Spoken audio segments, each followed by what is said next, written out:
Alors, on arrive à la Comédie Française avec Josette pour voir la mise en scène de ce type extra, là, Olivier Py, pour Bérénice.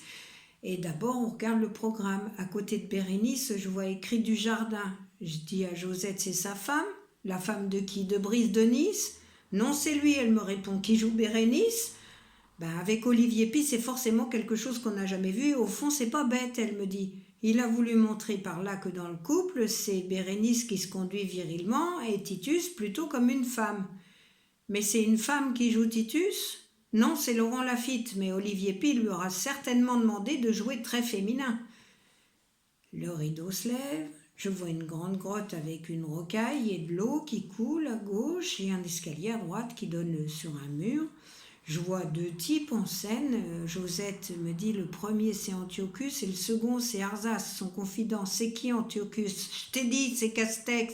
Non, l'acteur, c'est Podalides. Mais pourquoi ils sont en slip? Parce qu'ils habitent en Orient et qu'il fait chaud. Antiochus regarde le décor et dit on est dans un cabinet superbe. Moi je glisse à Josette, c'est pas un cabinet, c'est une grotte. Mais autour de nous, les gens font chut-chut. Alors je fais signe à Josette que je la ferme et je regarde.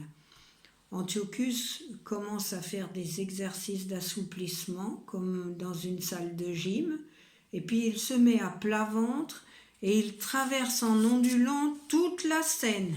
Arrivé au bout, il dit qu'il a soif, on le comprenait, il avait avalé une drôle de poussière.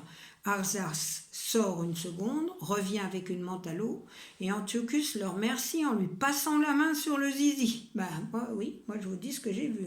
J'ai pensé, oh là non, ça va pas recommencer comme sous les tropiques. Josette se penche et me dit à l'oreille, ça c'est du Olivier Py, tout pur, c'est pour montrer qu'en Orient on n'a pas de complexe sexuel. Antiochus s'est levé, il dit à l'autre d'aller voir quelque chose dehors. Alors tout ce qu'il avait dit en se traînant par terre, je ne l'avais pas entendu, mais maintenant il parle tout seul et plusieurs fois il dit qu'il aime Bérénice et qu'il va partir. Et alors à chaque vers, il monte une marche du grand escalier qui conduit nulle part. Et une fois qu'il est en haut, comme il n'a pas fini de parler, il s'allonge encore par terre et à chaque vers, il se laisse tomber sur la marche d'en dessous. Moi je ne comprenais pas pourquoi, mais il faut le faire. Il dit encore qu'il part et quand il arrive au sol, alors ça c'était calculé, l'autre revient. En le voyant allongé par terre, Alsace va s'allonger à côté de lui et ils discutent encore un long moment, allongé sur le dos. Antiochus dit encore une fois ou deux qu'il doit partir, qu'il faut partir, qu'il va partir. Et tout à coup, affolement général, Bérénice arrive avec son teckel sous le bras. D'abord, moi, j'ai pas cru. Et puis brusquement, au travers de ses voiles, j'ai reconnu Brice de Nice, alors j'ai poussé un grand cri, mais j'ai pas pu me retenir. Et toute la salle a éclaté de rire. Josette me dit, t'es folle? La salle rit et crie, le teckel aboie, la salle lui répond en aboyant, tout le monde aboie, moi le fou rire me prend. J'entends que je hurle, tout le monde hurle, la pauvre Dujardin, du Bérénice, je veux dire, essaie d'en placer une et elle peut pas, le rideau tombe, au poulailler on crie « Vive Olivier Py !» et alors c'est un hurlement général et Josette me regarde avec des yeux furieux. Bon, on était au bord d'un rang, je lui lance « Bouge pas, toi, je file », mon mouchoir dans la bouche avec mon fou rire. Une fois dehors, je me suis calmée. Mais je me suis dit, bon, ma pauvre fille, t'es pas douée, faut pas rater Van Gogh peut-être, mais alors toi, tu le rateras toujours.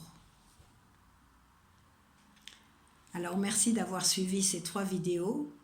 C'est un texte qui s'appelle « Faut pas rater Van Gogh » de André Roussin.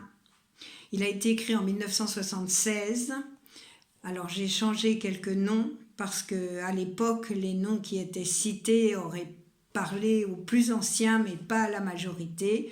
Il s'agissait de Giscard d'Estaing pour le président, Poniatowski pour le confident.